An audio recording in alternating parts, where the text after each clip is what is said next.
Pakistan economic crisis থেকে বেরিয়ে আসার ফর্মুলা পাকিস্তানের জনতারাই স্বয়ং দিয়েছে। গত কিছুদিন ধরে টুইটারে পাকিস্তানের একজন ব্যক্তির টুইট ভাইরাল হচ্ছে, যেটা দিয়ে অনেক মিমও বানানো হয়েছিল। টুইটে পাকিস্তানের ব্যক্তি বলে পাকিস্তানের সরকারকে একটা ইউটিউব চ্যানেল খোলা উচিত, আর পাকিস্তানের 23 কোটি জনতাকে ওই সরকারি চ্যানেল সাবস্ক্রাইব করার জন্য বলতে হবে। ওই চ্যানেলে যখন পাকিস্তানের সরকার ভিডিও ছাড়বে তো পাকিস্তানের 23 কোটি নাগরিক ওই ভিডিওটা দেখবে, সেগুলো অ্যাড চলবে, আর এইভাবে পাকিস্তানের সরকার অনেক মিলিয়ন ডলার কামাতে পারবে, আর তা দিয়ে পাকিস্তানের সরকার তার ঋণ শোধ করবে। আপনারা স্বয়ং ভাবুন, এই ধরনের সাজেশন দেওয়া মানুষজন পাকিস্তানে থাকে, আর পাকিস্তানে এদের মধ্যে দিয়েই ফাওয়াদ চৌধুরী ও শেখ রাশিদের মতো মিনিস্টার, ইমরান খান ও শাহবাজ শরীফের মতো প্রধানমন্ত্রী বেরিয়ে আসে। তো এক্ষেত্রে পাকিস্তানকে বরবাদ হওয়া থেকে কি আটকাতে পারবে? অবশ্য দেখা হলে ইউটিউবে ভিডিও ছাড়তেও অনেক এফর্ট দিতে হয়, পরিশ্রম লাগে, মাথা খাটাতে হয় এবং কিছু স্ট্র্যাটেজির প্রয়োজন হয়, যেটা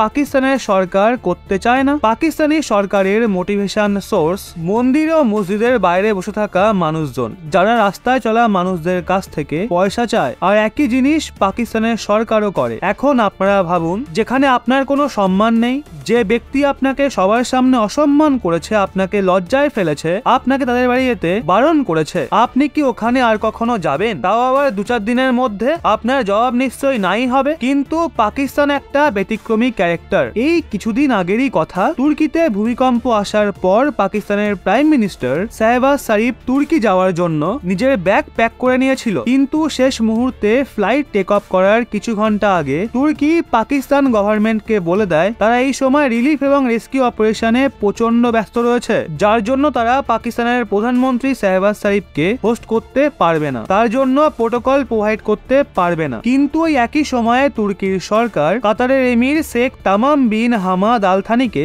স্বাগত জানিয়েছিল। ওই সময় পাকিস্তানকে বিশ্বজুড়ে প্রচন্ড ট্রোল করা হয়েছিল। কায়দা করে পাকিস্তানের প্রধানমন্ত্রী শাহবাজ শরীফকে এই বিষয়টা মাথায় রেখে পাকিস্তানের নাগরিকদের সঙ্গে থাকা উচিত ছিল। পাকিস্তানে এমনিতেই বড়সড় ইকোনমিক ক্রাইসিস চলছে। কোর্টের প্রসিডিং এর পর ইমরান খান ওখানে যে কোনো সময় অ্যারেস্ট হতে পারে, আর পাকিস্তানের ভেতরে পলিটিক্যাল আনস্টেবিলিটি এই সময় অনেক বেশি রয়েছে। যে কোনো সময় সিভিল ওয়ারের মতো সিচুয়েশন সৃষ্টি হতে পারে, মানুষজন রাস্তায় নামতে পারে। কিন্তু পাকিস্তানের প্রধানমন্ত্রী শাহবাজ শরীফ সিদ্ধান্ত নেয় সে তুর্কি গিয়েই ছাড়বে। খবর বেরিয়ে আসছে পাকিস্তানের প্রাইম মিনিস্টার শাহবাজ শরীফের অনেক অনুরোধের পর তুর্কি পাকিস্তানি প্রধানমন্ত্রীকে নিজের এখানে ভিজিট করার পারমিশন দিয়ে দিয়েছে, যার পর গতকাল বেলার দিকে পাকিস্তানের প্রধানমন্ত্রী শাহবাজ শরীফ তুর্কি পৌঁছে গেছেন। এখন আপনারা হয়তো ভাবছেন পাকিস্তানের প্রাইম মিনিস্টার শাহবাজ শরীফকে ওখানে গ্র্যান্ড ওয়েলকাম করা হয়েছে, কিন্তু এমনটা মোটেও নয়। পাকিস্তানকে স্বাগত জানানোর জন্য তুর্কি তার সরকারের একজন মিনিস্টারকেও এয়ারপোর্টে পাঠায়নি। ওখানে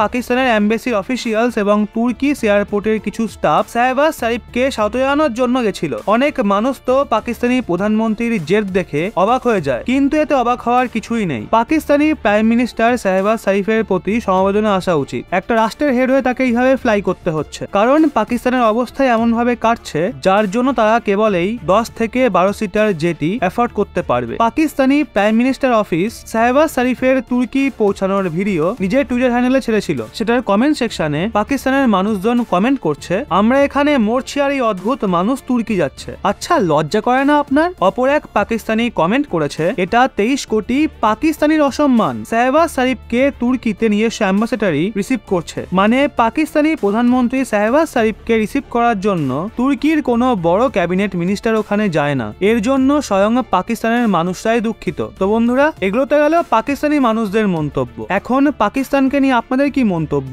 কমেন্ট সেকশনে অবশ্যই জানান।